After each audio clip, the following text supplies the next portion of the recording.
सुप्रभात बच्चों। आज हम प्रथम वर्ष कला के जायसी को पढ़ रहे हैं। उसी क्रम में पौष मास में नायिका की क्या दशा हो रही है। 12 मास का चित्रण में आज पौष मास का चित्रण पढ़ेंगे कि नागमती के विरह को कैसे धुआं मिल रहा है, पौष की सर्दी उसे कैसे गला गला रही है और किस तरह प्रीतम का एहसास करा रही है। उस विरहणी नागमती के प्रकृति जैसे रंग बदलती है, उसी तरह उसका विरह भी किस तरह से गहरा होता जा रहा है। इसका चित्रण इस पंक्तियों में किया है, इन पंक्तियों में किया है। पूस जाड़ थर थर तन कापा, सूरज जाऊ लंक दिसता।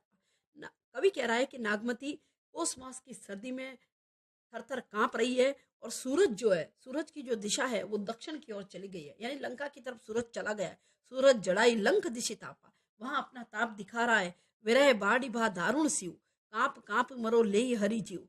यानी नागमती कह रही है कि इस विरह ने पौष मास में मेरे विरह को और अधिक बढ़ा दिया है, क्योंकि मेरा प्रियतम मेरे पास नहीं है और ये कपाती ठंड मुझे अपने आगोश में ले रही है। कंप कपी वरो लेव मेरी हरि जीव, मेरा हृदय को हर रही है, मेरे हृदय को ले रही है। यानी मेरे जो शरीर की दशा है वो अत्यधिक ही पीड़ादायक हो गई है। कंत कहाँ ही लागो हीरे, पंथ अपार सूझ नहीं नीरे।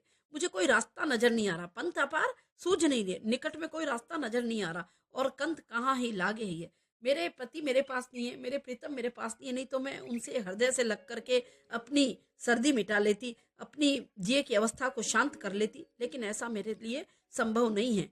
और सोती जावे जुड़ी, जानो सेज हिवचल बुड़ी।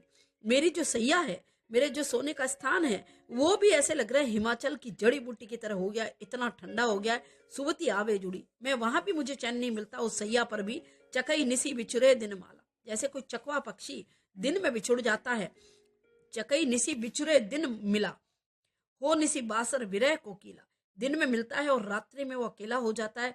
और निसी बासर मतलब दिन और रात विरह कोकिला, और विरह उसको सताता है। वो मिलन की याद में पूरी रात्रि ऐसे ही बिता देता है। रैनी अकेली साथ नहीं सकी, और अभी ऐसे समय में मेरे साथ मेरी कोई सहेलियां भी नहीं है।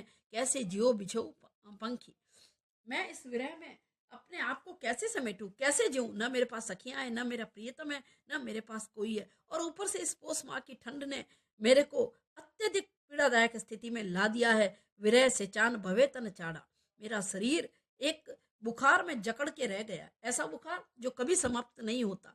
जियत खाई मुए नहीं छाड़ा, मुझे जीते जी खा गया है और मुझे कहीं से भी कुछ नहीं छाड़ा, छाड़ा मतलब छोड़ा नहीं है। रकत ढरा मासु गरा हाड़, बहे सब पंख। यहाँ पर कवि नागमती के शब्दों में कह रहा है कि मेरे शरीर का जो पसीना है वो रक्त हो गया है, यानी खून की तरह बह रहा है। मेरा खून जो है वो पसीने की तरह बह रहा है, इतनी मैं व्याकुल हो गई हूँ। रकत ढरा मासु गरा हाड़, और मेरा जो मांस है वो भी गल गल के गिर रहा है। बहे सब शंख, सब तरह से वो मुष्टि की तरह चूर्ण हो गए हैं। यानी रक्त और मांस जो है, हड्डियां कपाने के कारण, ठंड के कारण मेरा जो शरीर के मांस और रक्त हैं वो भी बह रहे हैं। धनी थारस होई रहे मुई, आई सपेटू पंख। अब अंत में नागमती कह रही है कि जैसे कोई बाज चिड़िया के पीछे पड़ जाता है और उसको समाप्त कर देता है, ठीक उसी तरह से चिड़िया को छीन लेता है, झपट्टा मार ला, उसी तरह से विरह ने मेरे शरीर पर झपट्टा मार दिया है। मैं व्याकुल हो गई और उस चिड़िया की तरह तड़प रही हूँ जिसको बाज छीन के खाना चाहता है। मेरे शरीर का सारा खून आंसुओं के रूप में बह गया है और हड्डियां गल गई है, मांस सूख गया है, शरीर की अस्थियां सफेद दिखाई देने लगी है। ऐसे में नागमती प्रिय को स्मरण करते हुए कह रही है कि अब तो आकर मेरे पंख समेट लो, यानी अब तो आकर मुझे मिलन का सुख दो, नहीं तो ये शरीर मुझसे छूट जाएगा, अर्थात भस्म हो जाएगा, और मेरे मृत्यु के बाद तुम भी सुखी नहीं रह पाओगे। नागमती कहती है अब तो आकर मेरे पंख समेट लो, आशय है कि आकर मेरा अंतिम संस्कार कर दो, यानी मैं मृत्यु को प्राप्त हो रही हूँ, एक तो सर्दी से और उसमें तुम्हारे अभाव से। प्रीतम तुम्हारे अभाव से मेरी दशा बहुत ही विकट हो गई है, ताकि अगर मैं मर गई तो फिर मुझे चैन मिल पाएगा, नहीं तो मैं इस विरह में दिन रात जलती ही रहूंगी। इस तरह से पौष मास का ये चित्रण बड़ा ही मार्मिक बन पड़ा है। नायिका की मनोदशा का जो चित्रण कवि ने किया है